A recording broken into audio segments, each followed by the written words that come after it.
मोदी ने अंग्रेजों के समय का लाल बत्ती वाला क्लब बंद करने का फैसला ले लिया है। जिमखाना क्लब, आप जानते होंगे, जिमखाना क्लब केस में मोदी पीछे नहीं हटेंगे।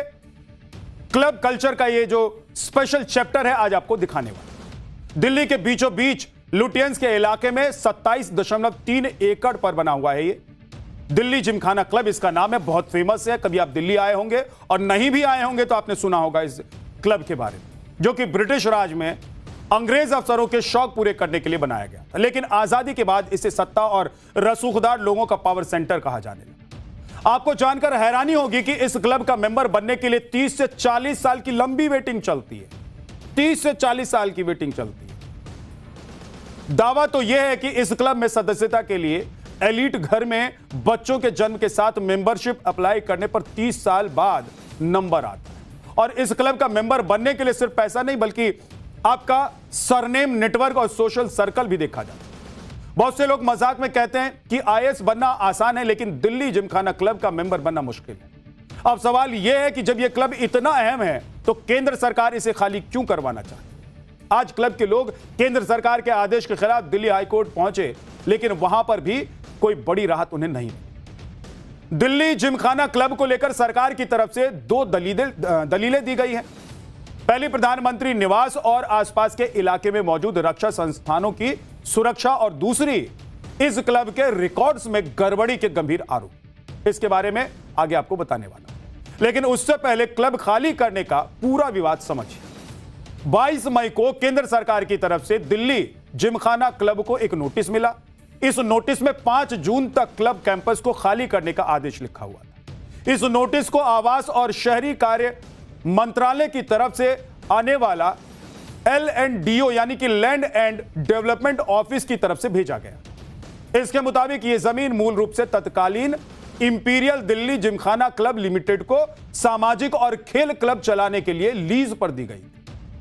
अब भारत की राष्ट्रपति ने लीज डीड के तहत क्लब की लीज खत्म करने और परिसर को तत्काल वापस लेने का आदेश दिया है। इसके पीछे सरकार ने तर्क दिया है, यह जगह प्रधानमंत्री आवास की सुरक्षा और रक्षा इंफ्रास्ट्रक्चर को सुरक्षित करने के लिए जरूरी है। इस आदेश के बाद दिल्ली जिमखाना क्लब ने दिल्ली हाईकोर्ट में अपील की, जहां क्लब को राहत नहीं मिली।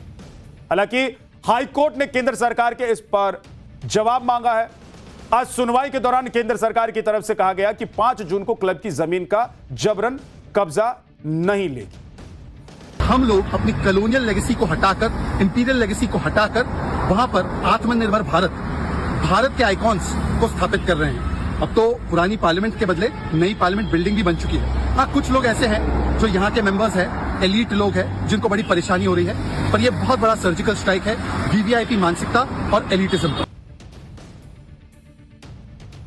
दिल्ली जिमखाना क्लब को लेकर यह माहौल बनाया जा रहा है कि केंद्र सरकार यह क्या करवा रही है। अरे क्या कर रही है केंद्र सरकार? क्यों जिमखाना क्लब को बंद करवाने पर चली है? क्यों तुली हुई है जिमखाना क्लब को बंद करवाने पर?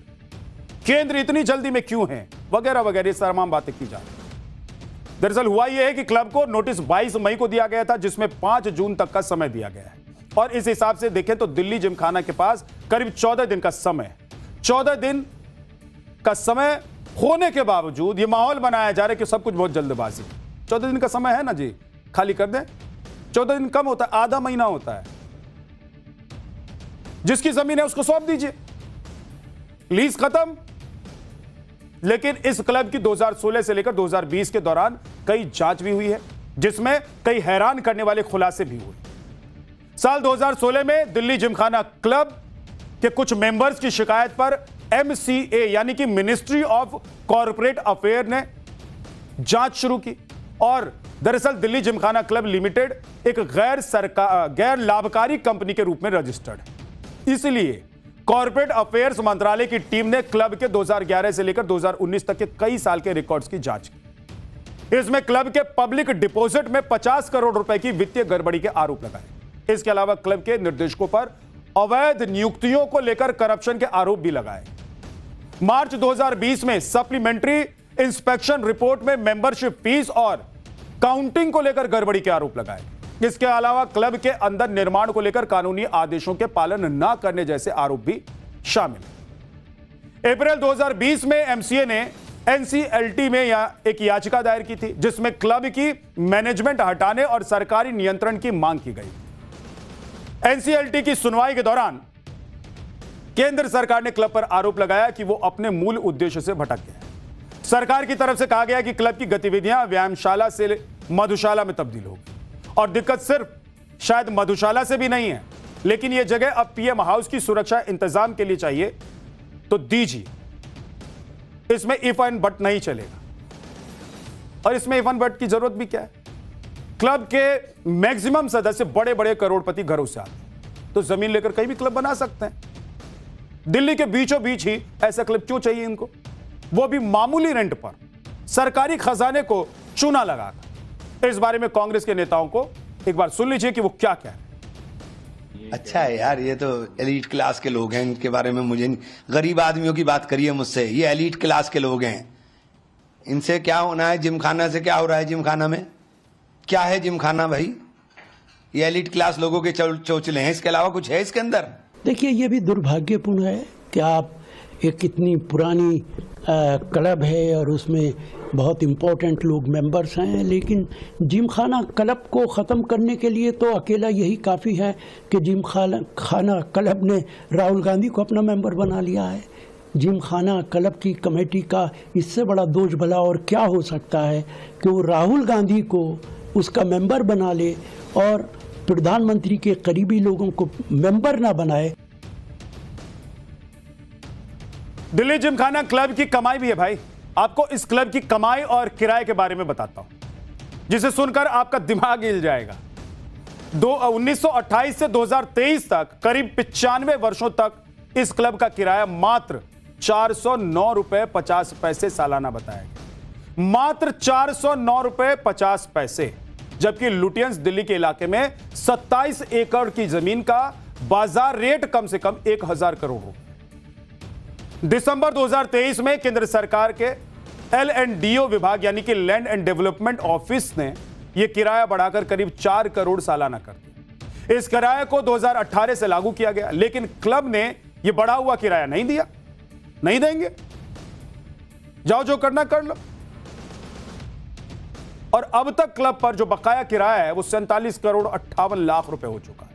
इसे लेकर LNDO ने दिल्ली जिमखाना क्लब को 3 नोटिस दिए। क्यों नहीं दिया गया किराया? शायद इसलिए कि इतने पावरफुल लोग बैठते हैं यहां पर, कोई मामूली आदमी बैठते हैं यहां पर। आपको मालूम है ना, जो लोग वहां पर बैठते हैं उनको फर्क पड़ता है, कर लो जो करना है, उनको कोई फर्क नहीं पड़ता, ना कुछ बिगड़ने वाला है।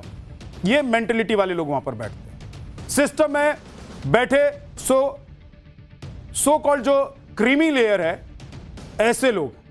लेकिन ये लोग भूल गए हैं कि नरेंद्र मोदी की सरकार, इसने सारे वीवीआईपी कल्चर एक एक करके खत्म कर दिए। लाल बत्ती को उतरवा दिया, मंत्रियों के कार्यालय से चपरासी बेल हटवा दिया।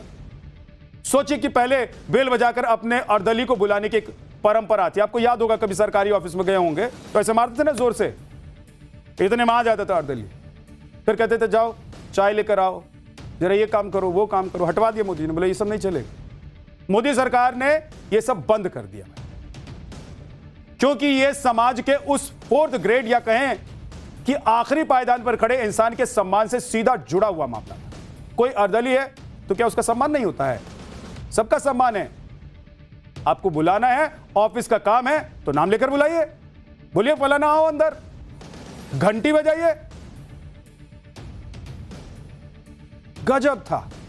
इतना ही नहीं, रेलवे और एयरपोर्ट पर फालतू के जो वीवीआईपी प्रोटोकॉल थे उसको भी खत्म कर दिया गया। खत्म करो, सबको हटाइए। महिलाओं को, बुजुर्गों को सरकारी योजनाओं में प्राथमिकता दी गई, शौचालय बनवाकर उन्हें दे दिया गया। देश की लाखों करोड़ों महिलाओं का इज्जत घर उनको मिल गया। जब कोई प्रधानमंत्री इस लेवल पर जाकर सोचता हो तो वो सो कॉल्ड लाल बत्ती क्लब वालों के सामने झुक जाएंगे। आप सोचिए, और मोदी जी झुक जाएंगे? कदापि नहीं। अब आप जिमखाना क्लब की कमाई भी जान लीजिए। मार्च 2024 तक क्लब की जो कुल संपत्ति थी वो लगभग 129 करोड़ रुपए थी। इसके अलावा इसमें 162 करोड़ रुपए के निवेश भी थे, जिसका बाजार मूल्य 217 करोड़ रुपए तक पहुंच चुका है। क्लब के बैंक अकाउंट में कैश और फिक्स डिपॉजिट मिलाकर करीब 26 करोड़ रुपए है। इसके अलावा हर महीने क्लब की औसतन कमाई करीब 6 करोड़ रुपए के आसपास की है। इसके बावजूद क्लब ने पिछले 7 से 8 साल से किराया नहीं भरा है। एमसीए की रिपोर्ट में आरोप है कि क्लब का मैनेजमेंट अपनी सालाना आय का 3% हिस्सा भी खेलकूद जैसी बुनियादी जरूरतों पर खर्च नहीं करता। दिल्ली जिमखाना क्लब की शुरुआत 3 जुलाई 1913 को इंपीरियल दिल्ली जिमखाना क्लब के रूप में हुई। उस दौरान यह क्लब खासतौर पर ब्रिटिश अफसरों और एलिट क्लास अंग्रेजों के लिए बनाया गया था। 1930 के दशक में भारत के वायसरॉय लॉर्ड विलिंगटन की पत्नी लेडी विलिंगटन ने क्लब को 21,000 रुपए देकर स्विमिंग पूल बनवाया था ताकि मैडम स्विमिंग पूल में स्विमिंग कर सके। आजादी के बाद क्लब के नाम से इंपीरियल शब्द को हटा दिया गया और इसका नाम दिल्ली जिमखाना क्लब हो गया। इसके बाद इस क्लब में भारतीय अफसर, सैन्य अधिकारी, नेता और बड़े बड़े कारोबारी और राजनेता जुड़ने लगे। देखते ही देखते यह क्लब दिल्ली का एक पावर सर्किट बन गया। दिल्ली जिमखाना क्लब की वेबसाइट के मुताबिक यहां पर 26 ग्रास टेनिस कोर्ट है। 26 टेनिस कोर्ट, आप सोच रहे हैं, वो भी घास वाले। इसके अलावा squash court, badminton court, billiards room, swimming pool, 3 lounge bar और 43 कॉटेज मौजूद है। यहां मतलब एक ऐसी दुनिया है जो अपने आप में अलग दुनिया है। आपको पता भी नहीं होगा कि इसके अंदर ये सब कुछ है। अगर अंदर कभी गए नहीं होंगे, गए कैसे होंगे? आसानी से घुस जाएंगे क्या यहां पर? सरकार किसी की भी हो, पीएम-सीएम कोई भी हो, क्लब चलता रहा, किसी को कोई फर्क नहीं पड़ रहा था, कोई सुन ही नहीं रहा था। ऐसे क्लब ज्यादातर उसी इकोसिस्टम को रिप्रेजेंट करते हैं जहां पर पावरफुल लोग बैठते हैं और उनका कोई कुछ बिगाड़ नहीं पाता। लेकिन मोदी जी ने कह दिया कि भैया हम दिखाएंगे कर। नरेंद्र मोदी के रहते यह सब नहीं चलेगा, मोदी जी ने बता दिया। फिलहाल दिल्ली जिमखाना क्लब का संचालन नेशनल कंपनी लॉ ट्रिब्यूनल के 2022 के आदेश के तहत कॉर्पोरेट कार्य मंत्रालय की ओर से नियुक्त एक जनरल कमेटी कर रही है। यह व्यवस्था तब तक लागू है जब तक निर्वाचित समिति कार्यभार नहीं संभाल लेती है। अब मामला अदालत में है। एक तरफ सरकार है जो इसे सुरक्षा और प्रशासन का मुद्दा बता रही है और दूसरी तरफ वो लोग हैं जो सिर्फ दिल्ली जिमखाना को एक जमीन का टुकड़ा नहीं बल्कि खेल और संस्थागत विरासत का हिस्सा मानते हैं। तो ये सब चल रहा है, लेकिन मोदी जी छोड़ेंगे, आपको लग रहा है?